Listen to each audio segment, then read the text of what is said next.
안녕하세요. 얼마 전 코로나를 뚫고서 막내딸 시집을 보내며 키워놓은 자식들을 모두 출가시킨 50대 여자입니다. 되돌아보니 참 세월이 빠르게 흘렀네요.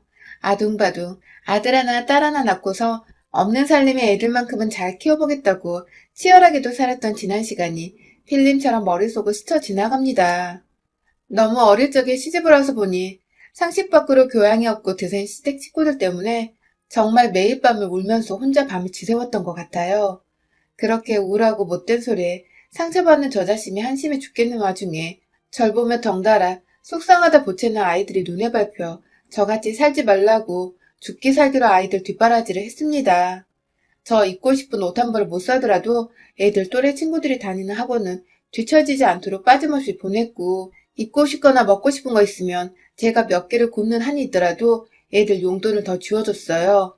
엄마가 되어 보다 세련되지 못했던 게 늘 한이고 미안했는데 지들 생각해서 고생한 걸 다 알고 있었는지 고맙게도 저희 애들은 졸업하기도 전에 취업을 하더니 알아서들 용돈도 두둑히 쥐어주고 이젠 또 다 제 짝을 찾아서 결혼도 했습니다. 다 키워놓고 나니 이제 제 고생은 좀 끝난 것 같았어요. 그런데도 뭔가 홀가분하고 시원섭섭한데 제 마음 한켠이 너무 외롭더라고요. 바로 이제 딱 하나 남은 저희 가족, 제 남편 때문에 말이죠. 그동안은 아이들이, 특히 제 딸이 옆에서 말동무가 되어주곤 했는데 다들 결혼하고 나가니 집안에서 저한테 말을 붙여주는 사람이 한 명도 없더군요. 그 남은 한 명이 딱 남편뿐이었는데 워낙 무뚝뚝하고 저한테 살갑지 못한 사람이라 그런지 저희 집은 정말 입에 거미줄 치기 딱 좋을 정도의 침묵이 오래도록 유지되었어요. 저희 남편은 참 말을 험악하게 잘하는 사람입니다. 조금만 대화를 나누다 보면 아실 수 있을 텐데 정말 처음부터 끝까지 상대방의 기분이라는 걸 전혀 배려하지 않고 생각나는 대로 내뱉는 사람이에요. 저와는 성격이 아주 극과 극인 사람이었죠. 남편 벌이가 시원치 않으니 저는 애를 낳고 나서도 공장 생산직이나 작은 회사 격리로 일을 하면서 남편과 함께 돈을 벌었습니다. 벌이로 따지면 제가 공장에서 일할 때 남편보다 더 배로 돈을 벌어왔었죠. 하지만 그럼에도 애들 키우는 것부터 약물 하나 빠는 것까지 모조리 다 제 몫이었습니다. 삼시세끼 밥 차리는 건 기본 중에 기본이었고요. 일은 부부가 같이 하고 있는데 집안일은 완전히 저 혼자의 몫이었고 그 당시 사회가 지금보다 덜 개방적이었어서 그런지 이게 아주 당연스레 여겨졌었어요. 정말 속에서 천불이 나죠? 문제는 남편의 태도였습니다. 주는 대로 받아먹고 빨아주는 옷 입고 뭐 이런 것까지는 사회적 분위기 때문일 거라고 이해라도 하려고 했어요. 하지만 저희 큰아들이 머리가 조금씩 크기 시작하면서 저를 대신해 남편을 향해 목소리를 높이는 일이 많아졌는데 그럴 때마다 얘 앞에서는 찍소리도 안 하더니 저와 단둘이 있을 때면 저한테 꼭 그러더라고요. 엄마 좀 도와. 엄마도 일하다 왔잖아. 하면서 아들이 화를 내고 나면 남편은 궁시렁거리며 도와주는 척을 하더니 뒤에 가서 제 앞에선 꼭 뭐 대단한 직장인도 아닌데 돈 번다고 생색은 다 내네. 하면서 그걸 농담이라며 절 향해 던지고서 풋 웃어 보이는데 그 표정이 늘 한결같이 소름이 끼쳤어요. 제 입장에서는 전혀 유쾌한 농담도 아니었고 더군다나 그런 말을 듣고 제가 상처를 받을 거란 생각을 안 하는 건가 못하는 건가 싶어서 울컥하고 실제 눈물이 나오기도 했죠. 남편 말만 따라 제가 비록 대단한 회사에 대단한 돈을 벌어오는 직장인은 아니었더라도 애들 한번 더 잘 키워보겠다고 남편을 도와 공장에서 돈을 힘들게 벌어오고 있었는데 제 배우자란 사람이 절 인정하지 않으니 참 왜 이렇게까지 내가 힘들게 살아야 할까 싶더라고요. 솔직히 이런 식의 감정을 툭툭 건드리는 쓰레기 같은 말들을 참 많이 했는데요. 너무 많다 보니 셀 수가 없을 정도여서 전 어느 정도 시간이 지나면 단련이 되었어요. 한마디로 한 귀를 듣고 흘리는 노하우가 조금씩 생겨간 것 같아요. 물론 여전히 상처는 받고 있지만 말이죠. 그런데 이런 남편이 분명하게 문제가 되는 순간들이 있었습니다. 그냥 도저히 한 귀로 흘릴 수 없는 상황. 그건 바로 저희 부부 문제에 시댁 식구들이 끼게 될 경우였습니다. 시댁 식구들에겐 제가 늘 만만하고 민감하고 또 예민해서 산또라이 같은 며느리였거든요. 세 명의 시누이들과 한 명의 동갑내기 도련님은 참 무식하고 성격이 날카로워요. 남편만큼이나, 아니 남편보다 더 막말을 제게 막 하는 분들이에요. 이혼이 흠은 아닌데 성격이 하도 더럽고 드세니까 시누이들부터 위에서 줄줄이 다 이혼을 했고 도련님은 도련님대로 동서가 이혼하겠다고 집 뛰쳐나가고 시댁 제사에 안 오는 등 독단적인 행동을 해버린 게 벌써 10손가락을 넘어섭니다. 그때마다 제사는 며느리 하나 남은 저 혼자 다 지내야 했고 동서는 늘 한발 늦게 연락이 와서는 죄송하다, 남편과 싸웠다 하면서 제게 시댁에 못 온 이유를 대는데 참 그것도 이해가 가면서 실망스럽더라고요. 어찌되었던 전 남편이랑 싸우던 말던 시부모님의 시누이들 눈치가 보여서 꼬박꼬박 제사에 참여를 했는데 그렇게 뜻대로 행동할 줄 아는 동서가 한편으론 참 부럽기도 했어요. 감정 표현을 할 줄 아는 여자라는 것만으로도 제겐 참 상상으로만 가능한 일이었기 때문이죠. 집구석에서 온전히 정상적인 사람들의 안부 주고받는 그런 상식적인 대화를 나누는 것은 거의 불가능했어요. 늘 저는 남인 듯 대했고 친하지도 않으면 예의라도 갖춰야 할 텐데 예의는커녕 절 하대하고 무시하기 바빴죠. 가벼운 농담부터 시작해서 집안일 시키고 어디 자기들끼리 놀러 가는데 꼽사리 껴줘서는 저한테 휴가 내내 밥 차리고 장봐 먹고 전 그저 제 자식들도 놀러 가는 기분을 내주고 싶어서 굳이 그 자리를 또 따라가서 청소부 아줌마처럼 일을 하다 봤어요. 남편은 늘 저를 방관하고 있었고 오히려 그런 자리에서 일하는 저한테 일을 하나 더 시키는 식으로 자기 가족들과의 시간을 더 소중히 여겼습니다. 참, 절 시댁에서 외롭고 초라하게 만드는 사람이었죠. 또한 저희 형님들, 특히 가장 나이가 있는 큰 시누이는 모임의 며느리인 저를 기죽이겠다며 분위기를 험악하게 주도했고 여기 유튜브 채널에서 시댁 식구들이 늘 말하는 안부 인사를 저한테도 자주 강요하며 요구했고요. 시부모님한테 안부 인사를 하면 됐지. 왜 자기들한테까지 제가 안부 인사를 해야 하는 건지. 전 도무지 이해하기가 힘들었어요. 하지만 그럼에도 제 딴에는 명절엔 어머님을 통해서 혹은 전화라도 해서 안부를 묻고 어쩌다 돈이 더 여유가 있으면 선물도 사다가 나눠드리곤 했는데 저의 정성과 노력은 전혀 알아주지 않았습니다. 심지어 큰 신우라는 년은 저 결혼하고 한 13년 정도 지났을라나 그간 잘 참다가 뜬금없이 전화를 해서는 시건방진년이라고 혼내기까지 했어요. 제가 자기한테 철마다 안부전화를 하지 않는다는 이유만으로 말이었죠. 안 그래도 제사가 너무 많아서 시댁에 가 일을 하는 것만으로도 정말 죽고 싶을 정도로 스트레스를 받던 와중이었고 큰아들은 사춘기에 접어들면서 잠깐 저한테 질풍노도 반항의 기질을 보였던 때이기도 했어서 제가 좀 힘들었던 시기였는데 시누이마저 뜬금없이 신혼초도 아닌 10년차 주부한테 인사를 제대로 한 해 만에 하면서 혼을 내니 제 자존심은 물론이고 자존감까지 바닥을 쳐버렸죠. 신우는 절 한 번도 챙겨준 적이 없었고 그래서 저도 뭘 바란 적이 단 한 번도 없었는데 시건방지단 소리까지 들으니 저도 정말 상대의 가치를 못 느끼겠더라고요. 여기서 더 속상한 것은 그딴 소리를 듣고 남의 편한테 말을 하니 남편은 그러게 평소에 누나한테 인사 좀 자주 하지 그랬어? 하며 오히려 저한테 화를 냈어요. 다른 사람도 아닌 자기 자식을 놓고 살아가는 와이프한테 누나가 년이라고 무시까지 했는데 편을 들어주기는커녕 인사를 평소에 더 잘해야 했다니.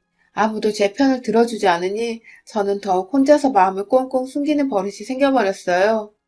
스트레스를 풀 수가 없는 와중에 큰 신우냐는 둘째 신우, 셋째 신우한테도 제 욕을 한 바가지로 해버린 건지 모두가 연달아 전화가 와서는 올케가 참 생각이 없는 편이다. 큰언니한테 당장 제대로 사과하고 앞으로는 따박따박 인사를 해라. 저를 완전히 아랫사람 취급을 하면서 명령하듯 그리고 비꼰채 말을 했습니다. 전 그 소리를 다 듣고도 남편한테 말을 해봤자 내 편을 들어주지 않을 거란 걸 알기에 또 혼자 삭혔어요. 그래서 전 그때 탈모 증상도 겪었답니다. 자고 일어나면 머리카락이 한 움큼씩 빠져서 베개 위에 널브러져 있었어요. 마음의 병이 너무 깊게 들어서 열성적이던 아이들 교육에서도 잠시 손을 완전히 떼버린 적이 있었는데 사춘기 방황을 하던 큰아들이 제게 그러더라고요. 엄마가 그러다가 영영 떠나버릴 것 같다며 제가 꼭 죽어버릴 것만 같았다고 말이죠. 그만큼 아이 눈에 제가 생기가 없어 보였던 것입니다. 그 말에 저도 충격을 받고 아들은 아들대로 엄마 힘내라고 울고 불고 그렇게 전 아들을 보면서 그리고 자라나는 제 딸을 보면서 다시 기운을 차렸습니다. 남의 편인 남편 놈은 그 후로도 계속 한결같았지만 전 그날 이후 시누이들 연락처를 모두 차단했어요. 남편한테는 이혼이라는 초강수를 뒀고요. 사실 남편은 장남의 장손이라서 이혼하는 걸 겁내는 사람이거든요. 자기 누나들이 모두 다 이혼을 했는데 자기까지 이혼하면 개판 5분 전인 집이 당장에 개판으로 등극을 할지도 모른다며 주변 사람들의 시선을 무지 의식하던 사람입니다. 그런 남편한테 이혼당해서 당신 누나들이 당신 부모 제사 지내게 하고 싶지 않으면 신우들한테 나한테 다신 연락하지 말라고 전화를 했는데 이혼 서류를 함께 주면서 경고를 하니 순식간에 깨갱하며 이혼은 못한다고 잘 말해보겠다고 하더군요. 참 찌질하고 못난 남편이죠? 그 후저는 시댁에 참석해야 하는 제사는 꾸준히 그리고 성실히 참여해서 제사를 올리면서도 시누이들은 절대 먼저 만나지도 혹은 마주치려 하지도 않았습니다. 며느리니까 끝까지 며느리 노릇은 다 하면서 매일 부부싸움을 핑계로 제사에 참여도 안 하고 게으름이나 피워대는 동서를 대신해서 혼자 맏며느리 몫에 최선을 다했어요. 천하의 상등신같이 말이죠. 그렇게 거의 절연을 하다시피 첫애가 결혼을 할 때까지 서로 왕래가 없었어요. 그런데 저희 아들, 그러니까 남편에게 늘 저를 대신해 화를 내주고 쓴소리를 하던 아들이 장가를 간 후로 남편이 다시 제 앞에서 지 누나들 얘기를 입 밖에 꺼내기 시작했어요. 아들이 없으니 다시 제 앞에서 막말을 막 하며 지 누나들 얘기를 걸고 넘어지기 시작한 거죠. 궁금하지도 않은 시누이 자식들이 결혼을 하고 어디에 취업을 했다부터 시작해서 자기들끼리 카톡방이 있나 본데 거기서 듣는 최신 소식들까지 다 저보고 우린 단톡방이 있어서 하면서 말을 해줬어요. 그리고는 꼭 말끝마다 넌 성격이 독하고 못돼서 우리가 함께 단톡방에 초대하지 않는 거다? 랍디다. 시누이들과의 싸움은 큰 신우가 먼저 시작을 한 건데 어느 순간 독하고 못돼서 연락을 안 하고 있는 건 제 탓이더라고요. 거기다가 와이프 하나 잘못 만나서 누나 보기가 힘들어 죽겠다는 하소연도 하는데 진짜 주댕이를 꼬매버리고 싶어 죽겠습니다. 이런 소리를 왜 같이 사는 와이프한테 기분 나쁘게 꼭 말을 하는 건지 정말 속을 알다가도 모르겠는데 딱 하나는 확실하게 알겠더라고요. 남편이란 놈이 와이프보다 지 누나들 편에 들려 한다는 것을요. 둘째 딸이 결혼 준비를 한창 하던 때에 남편이 다니던 회사에서 퇴직을 했어요. 퇴사 후 많이 울적하고 힘든 줄 알아 나름 남편이라면 걱정이 되었는데 이 사람은 어느새 골프 모임에 들어가서는 일주일에 한 번씩 골프를 치러 나가더라고요. 거의 코로나 터진 후까지 말이죠. 돈도 없는 집에서 골프를 배우는 것도 사회생활을 해야 하니까 그러는 거겠지 하며 이해를 하려 했는데 골프를 치러 나가면서 저한테는 아무 말도 없이 나가선 하루 종일 사람이 뭘 하는지도 모르게 잠수를 타버리니 와이프인 저는 당연히 걱정되고 궁금하잖아요. 그래서 어딜 갔다 왔냐고 물어보면 꼭 빈정상한 말투로다가 네가 알면 뭐 따라오게? 혹은 골프도 못 치는 사람 앞에서 답답하게 말하면 뭐해? 라며 절 무시하는 발언도 서슴지 않게 했어요. 그냥 소소하게 수다나 떨며 나 오늘 뭐 했다? 하는 대화 정도는 할 수 있는 걸 텐데 우리 남편 주둥이에서 나오는 말들은 하나같이 절 무시하고 보잘것없다 여기고 그래서 저도 사람이니까 막 화를 냈었거든요. 왜 말을 그렇게 하냐고 말을 좀 살갑게 해줄 순 없냐고 말이죠. 그러면 말끝마다 남편이 무슨 말을 해준 줄 아세요? 저한테 아우 하고서는 깊은 탄식과 함께 한숨을 내쉬더니 네가 그러니까 우리 누나들이랑도 쌩을 깐 거 아냐 하면서 이게 다 제 성격 탓이랍니다. 시누이들과 연락을 안 하고 지내는 게 저 하나의 책임이란 것이었죠. 쌩을 깐 게 아니라 저한테 무례하게 행동을 했으니 제가 연락을 차단한 거고 사과를 받아야 할 것도 그쪽이 아니라 저인데 남편이란 놈이 제 편을 들어주기는커녕 지 누나들 편이나 들면서 굳이 제 앞에서 다 제 잘못이라고 씨부리고 있다니. 더 충격적이었던 건 제가 당신이나 누나들이나 말을 좀 사람답게 살갑게 예의를 갖추고 했으면 내가 이 정도로 화를 냈겠냐? 하며 화를 진정하며 겨우 한마디를 하자 진짜 또라이야 또라이 라고 실소를 하고는 안방으로 들어가 버리더라고요. 그때 저희 딸이 바로 옆에서 저와 함께 밥을 먹고 있었는데 엄마한테 또라이라고 하는 남편의 말을 저희 딸도 덩달아 들어버렸고 그날 저는 안방도 못 들어가고 딸의 방에서 딸 붙잡고 정말 꺼이꺼이 울었습니다. 아빠 같은 남자라고 느껴지면 언제든지 당장 이혼을 하라고. 널 더 사랑해주는 남자는 이 세상에 많을 거라며 딸한테 하소연을 하며 말이죠. 아마 제가 일을 가기 시작한 게 그때부터였던 것 같아요. 언젠가 크게 한 방 엿을 먹이겠다는 다짐을 하기 시작한 때가 말입니다. 그러다가 딸이 시집을 가고 결국 일이 터졌네요. 남편이 딴에 딸이 시집을 가고 나니 울적했던지 저한테 가족들을 다 부르라고 하더라고요. 데려갈 곳이 있다고 말이죠. 저야 뭐 자식들 보고 싶은 마음이 남편보다 크면 컸지 덜하진 않으니까 당장 애들을 불러 모았고 그렇게 아들과 며느리, 딸과 사위까지 6식구가 모였어요. 집에 모였는데 남편은 가장 큰 차를 가지고 있는 아들의 차 안에 모두 낑겨 태우더니 막 어디론가 가더라고요. 그때까지 저희는 괜찮은 식당을 예약해놔서 저희를 데려가는 줄 알았어요. 나름 한정식인지 양식집인지 기대를 하면서 갔는데 그런 제가 또 상등신이었어요. 글쎄 가보니 웬 허름한 아파트 앞이었고 남편 따라 올라가 보니 큰 시누이 집이었던 것입니다. 이제 보니 큰 시누이가 지 멋대로 저희 가족과 밥을 먹고 싶다며 지 멋대로 자리를 마련해서 저희를 부른 거고 남편은 또 지 멋대로 온 가족들을 총 출동시켜 불러놓고는 저녁을 먹이겠다고 지 누나 집에 지 멋대로 데려온 것입니다. 제대로 된 사과며 진심 어린 따뜻한 말 한마디 아직 듣지 못하고 있었는데 그렇게 살아온 세월이 몇 년인데 이렇게 아무렇지 않게 불러내서는 얼굴을 보자마자 한다는 말이 옳게 넌 어째 한 번을 윗사람한테 인사하러 안 오니? 하며 또 보자마자 훈계질이더라고요. 순간 엄마가 시누이들 때문에 얼마나 힘들어했는지를 누구보다 잘 아는 아들은 저만큼이나 얼굴이 찌그러졌고 급기야 거실을 보니 큰 신우뿐만 아니라 둘째, 셋째, 그리고 도련님의 동선의 가족들까지 모두 다 모여 있었어요. 저 하나 빼고 지들끼리 다 연락을 꾸준히 주고받다 한 집에 모여서는 찾아온 이방인인 절 보며 인사도 안 하고 그저 진짜 왔네? 안 올 줄 알았는데 나는 욕 나오는 말이나 하고 있더군요.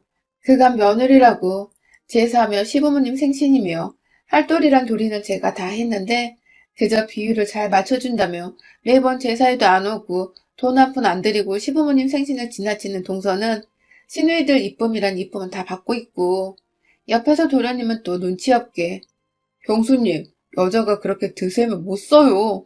이게 얼마만이에요. 형수님 승질 때문에 라고 맞받아치고 있었어요.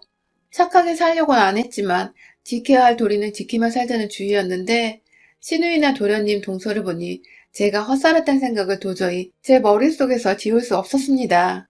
다시금 지난날 머리털이 빠졌던 그 시절처럼 가슴이 쿵쾅거리고 막 손이 덜덜 떨리고 내가 죄인이 아닌데 죄인이 된 억울한 이 상황에 대해 울분이 치솟는 죽겠는 와중에 큰 시누이가 마지막 펀치를 날렸습니다. 또라이는 원래 어디에서든 지가 또라이인지 몰라. 그래서 말을 해줘야 하는 거야. 라고 말이죠. 순간 아들의 입에서 욕이 나오려 하는 걸 손으로 말리는 그때 옆에서 웃음소리가 들렸습니다. 네, 제 남편 말입니다. 애들 아빠가 그 소리를 듣고 재밌다고 애들 앞에서 웃어버린 것입니다. 순간 며느리뿐만 아니라 사위까지도 표정이 싹 다 일그러졌어요. 저하고는 다들 친하게 지내는 중인데 제가 욕을 먹고 있는 누가 봐도 뻔한 이 상황에서 기분이 좋을 리가 없었던 것이죠. 그때 제가 아들을 막아서고 있자 저희 사위가 나섰습니다. 자기는 아무하고도 피가 안 섞였으니 여기서 자기가 나서야겠다고 생각을 했나 보더라고요. 그간 딸을 통해서 제가 시댁 사람들한테 고생을 많이 했던 것을 전해 듣기도 했었고요. 사위는 얼굴이 시뻘개져서는 당장의 큰 신우 앞으로 다가가 당신 뭐라 그랬어? 라며 지긋하게 욕만 안 했을 뿐 눈으로 욕을 쏘아댔고 덩달아 딸이 나서서 미친년들 진짜 미친년들 천지야 이 집구석은 하며 혼자 괴성을 질러버렸어요. 그러자 그제서야 저 때문에 참고 있던 아들이 나섰습니다. 당장에 큰 신우에게 달려가 야 이 쌍년아 네가 뭔데 우리 엄마한테 또라이래 이 쌍년아 하면서 순식간에 머리끄댕이를 잡아 바닥에 내쳐버렸어요. 여기저기 시누이 자식부터 시작해서 온 사람들이 일어났는데 너무 웃긴 건 시누이들은 남편이 없을 뿐더러 자식들 중에 그나마 아들들도 다 짜리몽땅의 개찌들이들이라서 특전사 출신이 우리 사이와 실제 육군부대 근무 중에 우리 아들 앞에 나서지 못하는 겁니다. 사이가 먼저 다가온 큰 시누이의 아들 멱살을 순식간에 잡아서는 벽으로 머리에서 콩소리가 나게 밀쳐버리자 옆에서 따라오던 셋째 시누 아들이 제자리에서 얼음이 되어버렸어요. 그 와중에 남편은 아들 성질을 아니까 내심 쫄아서 고모 말은 그게 아니야. 진정해. 하며 다가가는데 아들이 그러더라고요. 이번에도 참고만 있으면 자식들도 속이 말이 아니라고. 그러니 화라도 내라고 말이죠. 그 말에 제가 번뜩 제 자식들 그리고 며느리 사위가 든든하면서도 미안하더라고요. 못 볼 걸 보여주며 답답한 저 하나 때문에 애들이 나쁜 사람이 되는 것만 같고 그래서 정말 그간의 모든 서름을 다 꺼내서 제 옆에 있던 남의 편인 남편을 조업해줬습니다.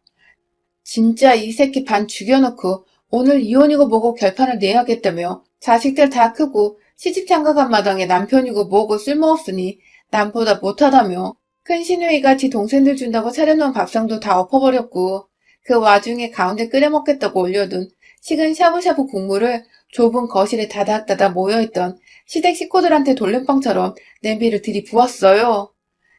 미안하게도 저희 자식 부부한테도 조금 국물이 튀었지만 재빠르게 그걸 던지다가 아들 얼굴 보이자마자 냄비를 손에서 반대쪽으로 확 던져버렸죠. 남편은 제가 정말로 또라이로 빙의를 해서 주먹으로 마구 내리쳤고 진짜 피 보일 때까지 때려보겠다는 심정으로 좁혀줬다가 결국 코피가 나던 그 순간 이 인간 머리끄댕이를 잡아다가 시누이들 앞에 발로 차버려 넘겼습니다. 무식한 것들이 할 줄 아는 대화가 그런 저급한 것들밖에 없는 걸 내 진작에 알고 있었는데 두고두고 참고 살았네.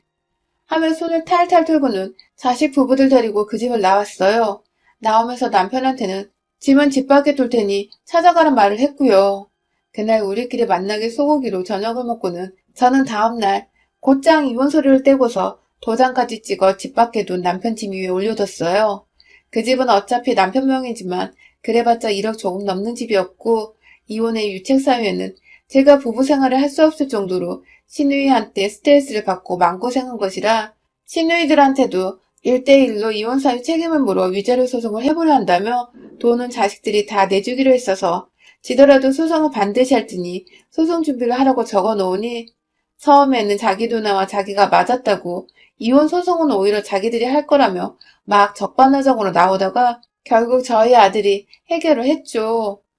아버지는 대소변 못 가려 기저귀 차는 때에 절대로 우리 얼굴 못 볼 거라고 내가 먼저 죽는 한이 있어도 아버지 유언비에 1원도 안 쓰겠다며 그렇게 길가에 버려져 돌아가고 싶지 않으시면 지금이라도 엄마한테 진심으로 사죄하고 이혼 깔끔하게 하시라고 단단히 말을 했더라고요. 그 바람에 남편도 한참을 생각하다 저한테 이혼 서류에 도장을 찍고 넘겨주며 재산 분할을 반반 하는 것에 동의를 했습니다.